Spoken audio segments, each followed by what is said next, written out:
Bonjour les balances et ascendants balance et voici votre guidance par tracé intuitif pour la semaine du 15 au 21 janvier.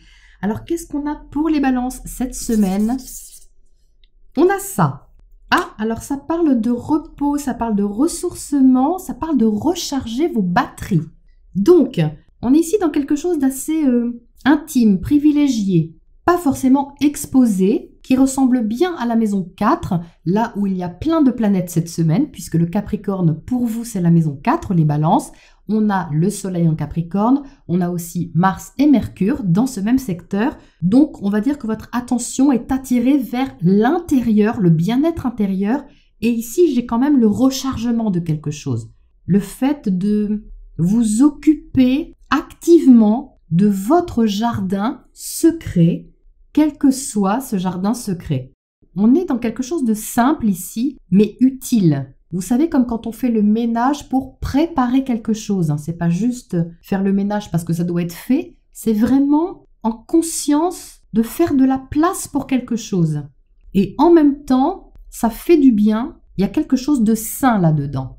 Donc, je ne sais pas ce que vous allez faire cette semaine, les balances. Mais ça parle ici de nettoyage des mémoires davantage que de nettoyage physique de quelque chose. Les deux ne sont pas incompatibles. Il y a une sorte de silence ici, une sorte de quiétude dont vous aurez certainement besoin ou plus besoin cette semaine qu'une autre semaine, même si Mars dans le secteur 4 n'est pas vraiment reposant parce qu'il incite vraiment à activer quelque chose, dynamiser peut-être votre quotidien ou quelque chose comme ça. Mais il y a quelque chose que vous faites à votre manière. Donc même si vous êtes actif, active, c'est aussi pour préserver quelque chose, une sorte d'espace en vous ou chez vous qu'il est important d'honorer pour votre bien-être. Voilà, il s'agit de ça.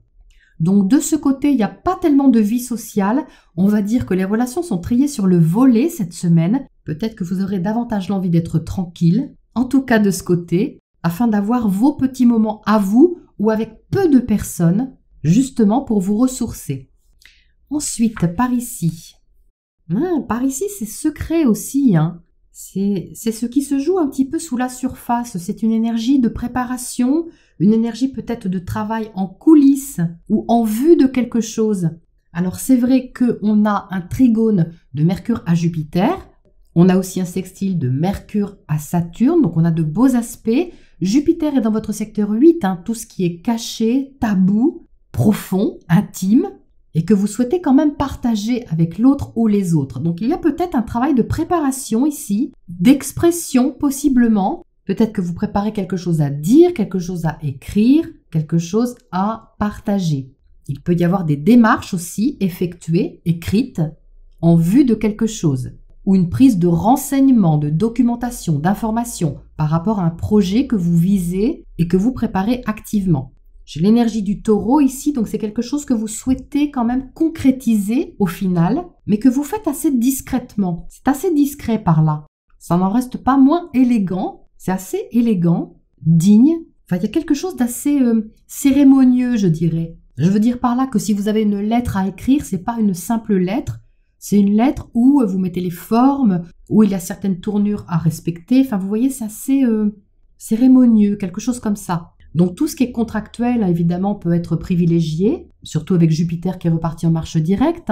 Les fins de contrat, les débuts de contrat, les accords peut-être que vous signez, les engagements que vous prenez avec l'autre ou avec vous-même. Enfin, il y a quelque chose d'assez sérieux et engageant par ici. C'est bien réfléchi, C'est une énergie de terre que j'ai là, c'est bien réfléchi, c'est bien pensé, et vous prenez le temps aussi de faire les choses. Il y a de la qualité. On est dans le taureau là. Ensuite, par là, alors par ici, j'ai une espèce de petite belette.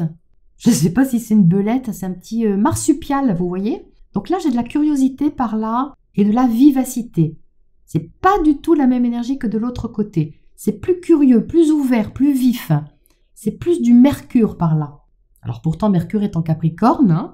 Bon, c'est pas qu'il n'est pas vif d'esprit en Capricorne, mais c'est qu'il est très réfléchi. Mais pourtant, c'est une énergie de Mercure. Alors oui, je sais ce que c'est. C'est Vénus en Sagittaire que j'ai par là, puisque Vénus est dans votre maison 3, la maison de l'expression, de la communication et des contacts.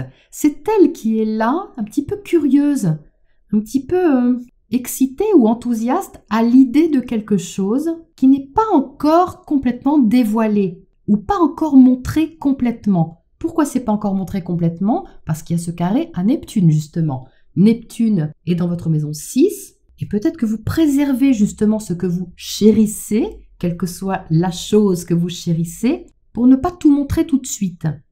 Il y a un petit côté secret, mais comme une surprise, vous savez qu'on prépare et on est excité à l'idée de préparer une surprise. C'est un peu cette énergie-là que j'ai, c'est assez enthousiaste, assez souriant, mais un petit peu impatient parce qu'on ne peut pas tout donner tout de suite. Voilà, c'est ça que j'ai par là. Donc c'est pas Mercure, mais c'est Vénus qui est dans la maison de Mercure puisqu'elle est dans la maison 3. Donc c'est pour ça que j'avais cette énergie vivace. Je ressens une certaine impatience ici quand même, hein. Une petite impatience. Bon, modérée, hein, elle est bien canalisée, elle n'est pas non plus insupportable, hein, c'est pas ça. On trépigne de quelque chose, mais on trépigne joyeusement, vous voyez? C'est de l'excitation. Bon, ensuite par là.